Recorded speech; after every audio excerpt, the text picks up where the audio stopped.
Assalamualaikum warahmatullahi wabarakatuh. Maligayang pagtatapos ng Ramadan sa ating mga kapatid na Muslim. Kasama ko kayong nagdiriwang sa Idil Fitir at sa mapayapang pagdaos ng isang buwang pag-aayuno at pagdadasal. Ang inyong dedikasyon at pananampalataya ay inspirasyon sa ating lahat. Ang pagtatapos ng Ramadan ay paalala sa atin na maging mapagkumbaba, mapagpatawad at palalimin pa ang ating pananampalataya.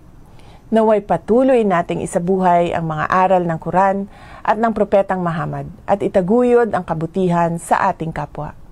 Sa kabila ng ating pagkakaiba, ang pagkakaisa, paggalang at pagmamahal sa ating bansa ay napakahalaga. Muli, binabati ko kayo ng isang matagumpay na pagtatapos ng Ramadan. Happy Idil Fitir! Ang lahat ng ating ginagawa ay para kay Allah, sa bayan at sa pamilyang Pilipino. Syukran!